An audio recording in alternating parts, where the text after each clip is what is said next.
Les extiendo un cordial saludo a todos los presentes, doctores, abogados, estudiantes de Derecho.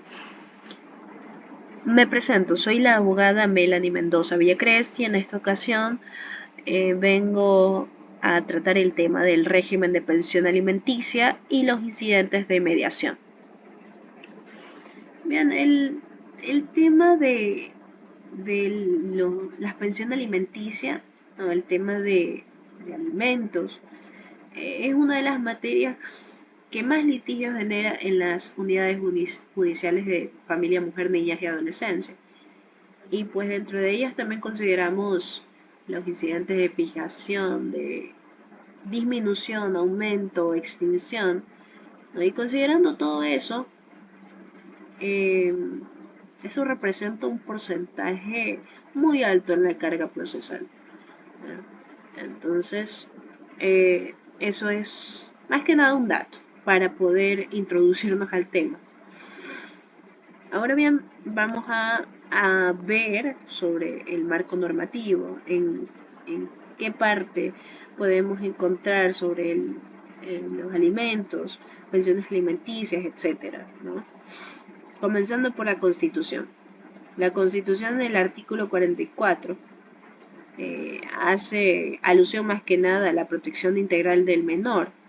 ¿Por qué digo que hace alusión a esto? Porque pues se habla de que el Estado, la sociedad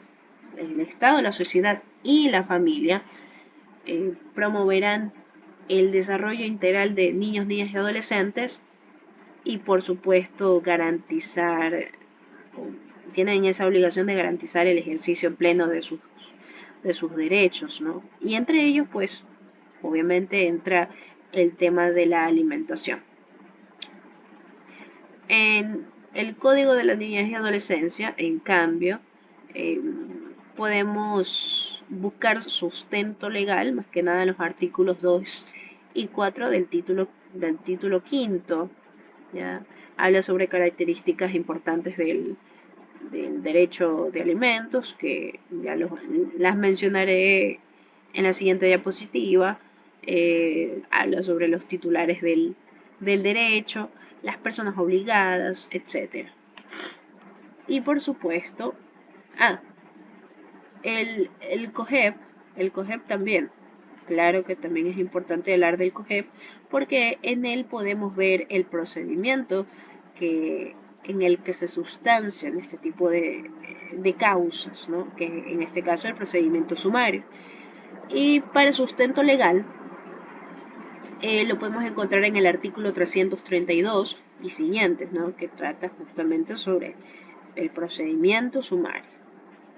Y ahora sí, el último punto de esta diapositiva es clave, porque la tabla de pensiones alimenticias es algo que para nosotros los abogados nos sirve como referencia para solicitar, ¿no? En la parte de la petición,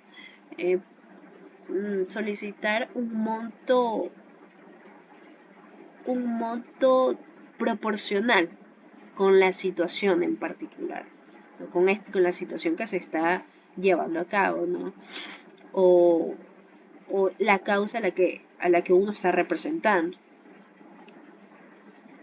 Bien, en esta diapositiva, como bien lo mencioné, trata o se mencionan las características del derecho de alimentos.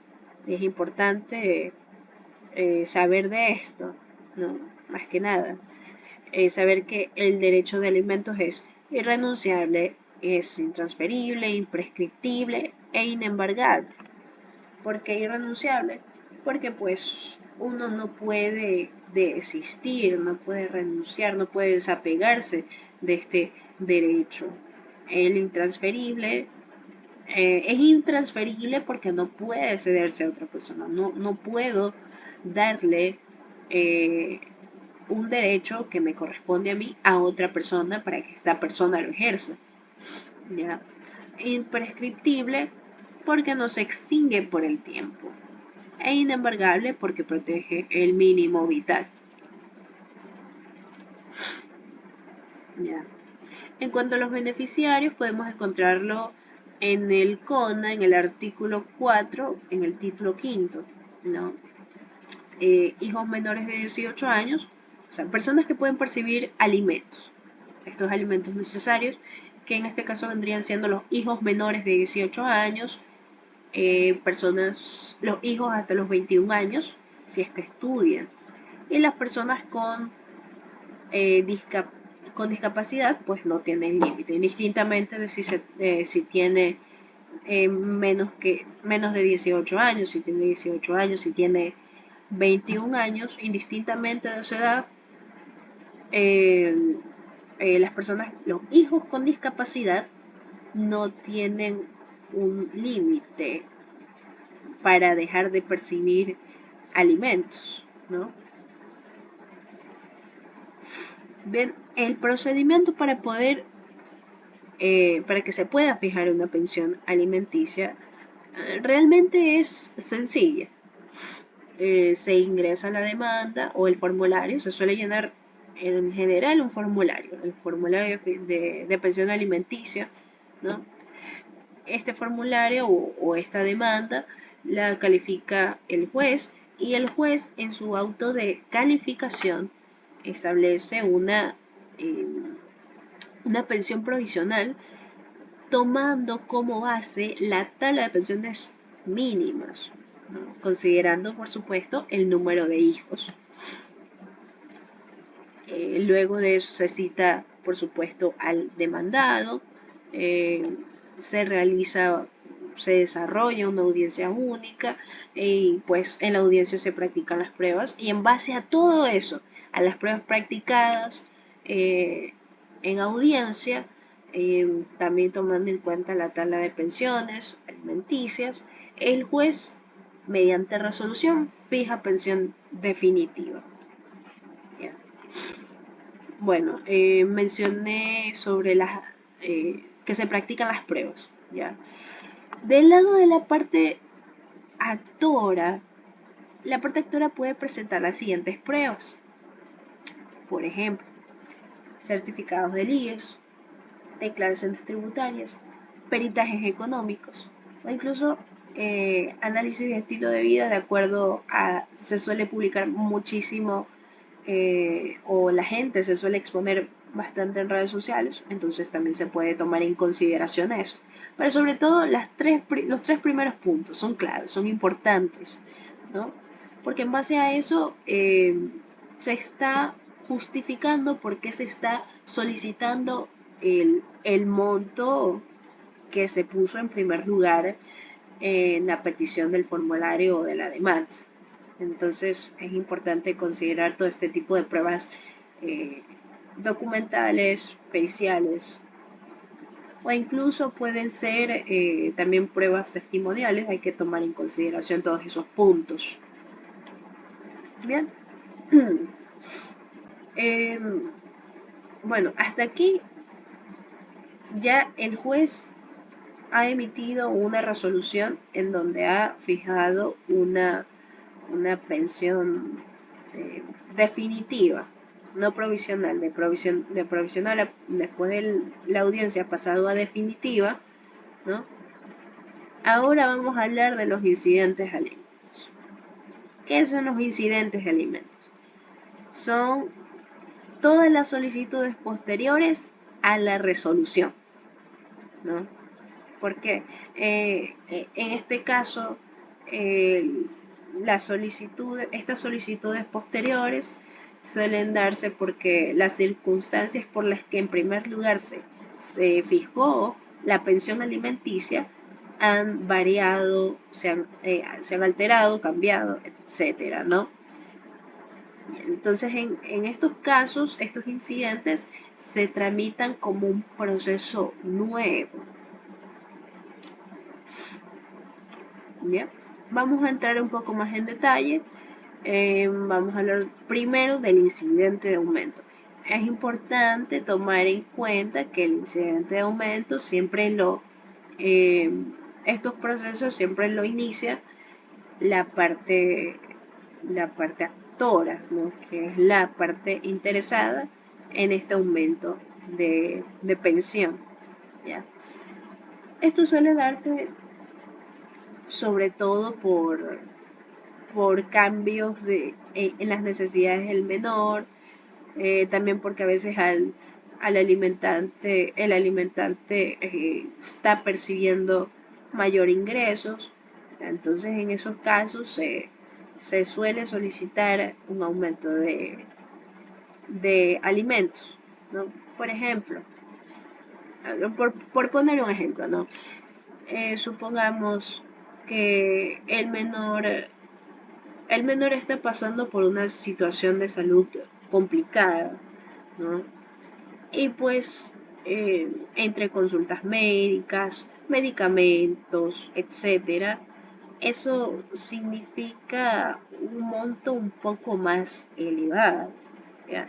En ese tipo de situaciones, la parte actora puede o suele solicitar el aumento de la pensión alimenticia. Bien, en cuanto a los incidentes de disminución, en cambio, suelen ser solicitados, no suelen, son solicitados por la parte demandada, el alimentante, ¿no? Porque suele pasar que de pronto, al momento de que se fijó la primera resolución, ¿no? Se fija la primera resolución del caso y, y en ese entonces el alimentante pues contaba con una estabilidad laboral, por ende una estabilidad económica, ¿ya? En ese tipo de casos, ah, y, y el meses después pierde su empleo, pierde su estabilidad laboral, económica, entonces en ese tipo de situaciones eh, la parte demandada o el alimentante más bien suele solicitar una reducción suele solicitar una reducción de la pensión alimenticia, una disminución. ¿Por qué? Por reducción de ingresos. Obviamente esta solicitud tiene que ser comprobable, ¿no? Por pérdida de empleo o incluso nuevas cargas familiares. En su momento conocí una situación, ¿no? En donde había un señor eh, que se acercó a un estudio jurídico, ¿no? Eh, Estaba debiendo algunas pensiones alimenticias, ¿ya? Y estaba solicitando disminución de pensión alimenticia justamente porque a su cargo pues estaba cuidando más bien a una persona mayor, no contaba con estabilidad laboral, no estaba trabajando, había perdido su empleo, por ende pues no contaba con un ingreso fijo. Entonces en ese tipo de situaciones eh, se, se considera realizar este tipo de solicitudes de disminución de, de pensión alimenticia. ¿Ya?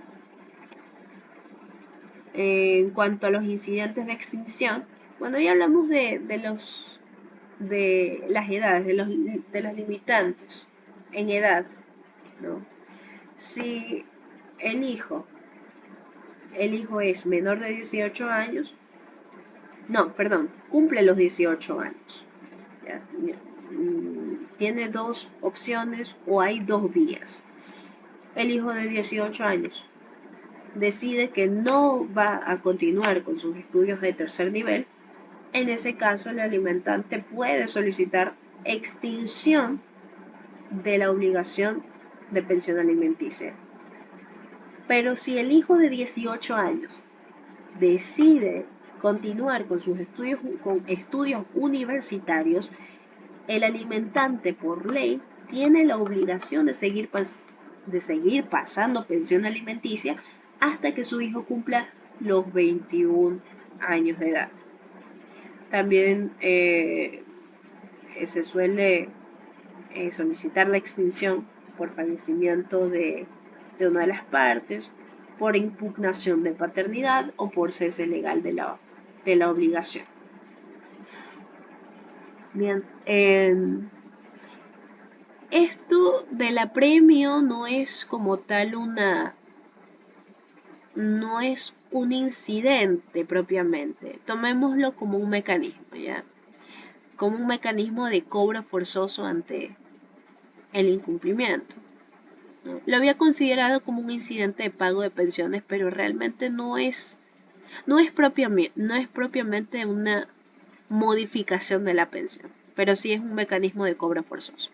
Entonces, ¿por qué un mecanismo de cobro forzoso? Porque bueno, por lo general suele haber estos incumplimientos, estos retrasos de parte de los alimentantes en cuestiones de cumplir con sus obligaciones, ¿no? ¿Ya? En ese caso, el CONA prevé ciertas medidas de apremio personal. Están, por ejemplo, las medidas coercitivas por incumplimiento, la boleta de apremio, la retención de fondos en cuentas bancarias, la prohibición de salida del país, la suspensión de licencia de conducir también es otro punto, eh, y pues la prisión de hasta 30 días.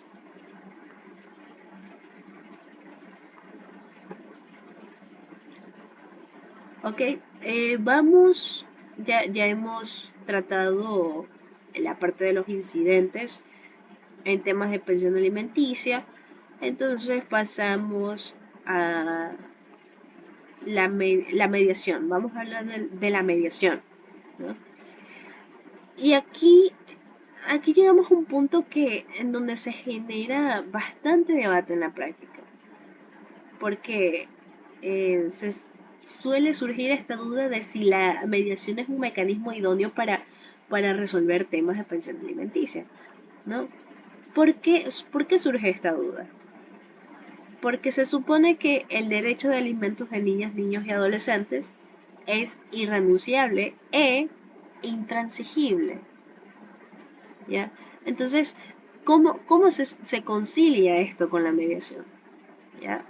Esto es eh, fácil de explicar, ¿no? Y es básicamente que no es que se puede mediar sobre si es se va a otorgar este derecho o no al niño. Obviamente que este derecho de alimentos es irrenunciable, como bien lo dije hace unas diapositivas atrás. La cuestión es que no se media sobre el derecho a recibir alimentos. No se negocia, no se puede negociar con respecto a eso, porque el hijo no puede renunciar a su derecho, ¿no? Pero lo que sí se puede mediar es sobre el monto, sobre las formas de pago, sobre las modalidades de cumplimiento de la obligación, siempre que el resultado no sea inferior, por supuesto, a la pensión, a la tabla de pensiones mínimas, ¿no? Porque en cuyo caso se hace de esa forma, se estaría violentando el derecho del menor, ¿no?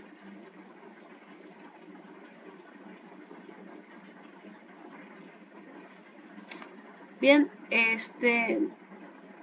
hay ciertas, no, hay muchas ventajas con respecto a la práctica de la mediación en estos casos. Por ejemplo, hablamos de celeridad, es decir, eh, digamos, eh, las audiencias suelen tardar más, ¿ya? Eh, se disponen fechas, a veces se suelen cancelar, se suelen retrasar, ¿ya? Pero en, cuando se realizan las mediaciones, hay mayor celeridad, ¿ya? ¿Por qué no decirlo? Hay una rapidez en solución, hay una reducción de conflictividad también, mm, hay una mayor flexibilidad de acuerdos, porque es una situación en la que las partes proponen y acuerdan, llegan a acuerdos, está bien, estoy de acuerdo con esto, voy a hacer esto, yo propongo esto, etc. También podemos ver la posibilidad de tratar temas conexos, es decir, en una sola sesión de mediación también se pueden abordar no solo el tema de la pensión alimenticia, sino que también se puede abordar el tema del régimen de visitas, la tenencia, eh, etcétera. ¿Ya? Entonces, eso en cuanto a las ventajas de los procesos de mediación, son procesos alternativos, ¿no? De mediación. Por supuesto, existen límites en este tipo de prácticas, ¿no?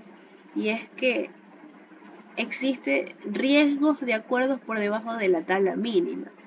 Por ejemplo, en mediaciones mal llevadas, supongamos, en mediaciones mal llevadas, puede ocurrir que de pronto la parte actora, por presión o por urgencia económica o incluso por desconocimiento, suele pasar, acepta un monto inferior al que le correspondería legalmente, ¿no? Recordemos que, como anteriormente mencioné, si se establece una cantidad por debajo de la tabla de pensiones alimenticias, se está vulnerando el derecho del menor, no está recibiendo un monto justo. El monto como tal se fija para que se pueda cubrir cierta parte de las necesidades del menor, ¿no? Temas de salud, alimentos, ropa, etcétera. Todo aquello que resguarda la integridad del menor. Entonces se corre ese riesgo. Ahora, en cuanto a la falta de revisión judicial posterior, o sea, el, supongamos, ¿no? El acta de mediación a veces no suele contemplar cláusulas de revisión periódica como, como si lo es en un proceso eh, judicial, ¿no? Entonces, las partes pueden quedar atadas a un monto que con el tiempo se vuelve insuficiente, insuficiente, y por ende pues nuevamente deberán volver al tema y volver en este caso acudir a una vía ya judicial, ¿no? Haciendo de pronto que el tema de la mediación haya sido prácticamente no haya servido como se lo vio en un momento, en un principio, ¿no? Y por último, toquemos el tema del incumplimiento del acta, ¿no? Porque suele ser, o suele pasar, ¿no?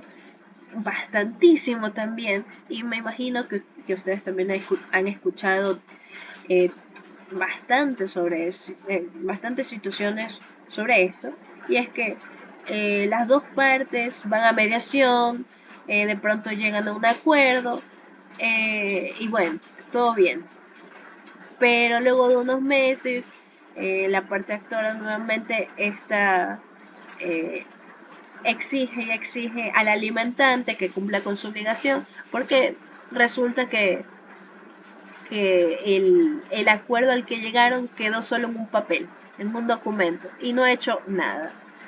Entonces, en esos casos, también se suele correr ese riesgo de incumplimiento. Y pues, el, el, ah, el tema, ay, sí, por supuesto. Vamos a los errores comunes, ya para poder culminar con esta ponencia, ¿no? Que es los errores comunes que se suelen ver en este tipo de casos, ¿no? Por ejemplo, se suele confundir la pensión provisional y definitiva, ¿no? Recordemos que, bueno, ya lo expliqué en anteriores diapositivas, La pensión provisional es aquella que el juez fija en el auto de calificación de la demanda o del formulario. Bueno, en la calificación, en el auto de calificación, el juez eh, em, escribe, no, emite o fija, perdón, es el término correcto, fijar, una pensión provisional, porque como anteriormente mencioné, el derecho del niño, el interés superior del niño, niña, adolescente, no espera, ¿no? Y pues una vez realizado todo el proceso que describí, que es el tema de el, la citación, la audiencia, ya se considera todo eso y entonces ahí sí el juez fija una pensión definitiva, ¿no? Eh, en cuestión de no actualizar no actualizar montos, ya. Quiero aclarar o explicar ese punto, ¿no? Porque, por ejemplo, el, supongamos que no se hace nada al respecto con la pensión, el monto que en su momento el juez fijó, ya. Y pues nosotros sabemos que el, la calidad de vida se va poniendo más cara eh, y si no se toma en cuenta eso, ¿no? Esto está bastante relacionado más que nada con los incidentes de aumento de pensión alimenticia, ¿no? Entonces, no sé, digamos que no es reclamar el término que estoy buscando, pero no se exige, ¿no?, una actualización de los montos. Entonces, la calidad de vida que se va volviendo más cara y el monto que se fijó en primer lugar no van a ser muy proporcionales. Entonces, el monto no va a cubrir las necesidades del menor, ¿no? Yeah. Creer que visitas afectan obligación. Supongamos que de pronto en cuestión de régimen de visitas, ¿no? Por A o B motivo se ha establecido que el, el, el alimentante no puede ver al menor, ¿no? Por A o B motivo. Incluso en ese tipo de situaciones, el alimentante tiene que cumplir su obligación, ¿no? Esto no lo exime de que de pronto no, es que yo no veo a mi hijo o es que yo no puedo estar con mi hijo, entonces eso significa que no soy responsable de cumplir con la pensión alimenticia. No, no funciona así. Y por último, el uso indebido de la mediación, que está bastante relacionado con el con los riesgos que mencioné anteriormente, ¿no? El uso indebido de la mediación, por ejemplo, que se llegue a un acuerdo en donde el monto es menor de la tabla de pensiones mínimas, ¿ya? En esos casos, claro, se presiona a la parte actora de pronto por ignorancia acepta, ¿ya? Y más que nada el alimentante, supongamos que sí sabe y solo está actuando de mala fe, se está haciendo un uso indebido de esta mediación y más que nada por el hecho de que se está vulnerando el derecho a un menor, se está vulnerando más que nada su derecho a percibir una pensión alimenticia, pero que sea un monto justo, ¿no? Y, y que sea el término el término que estoy buscando es que sea proporcional, ya, que sea proporcional con el estilo de vida el estilo de vida, ¿no?, que se lleva. Eh, entonces, en este tipo de casos, pues hay que chequearlos, verlos a detalle, y no descuidarse de ellos. Entonces hay que tener en cuenta estos errores comunes eh, y, y bueno, esta ha sido toda mi presentación. Espero haberles aportado un granito de conocimientos y pues nos vemos en una próxima ponencia. Muchísimas gracias.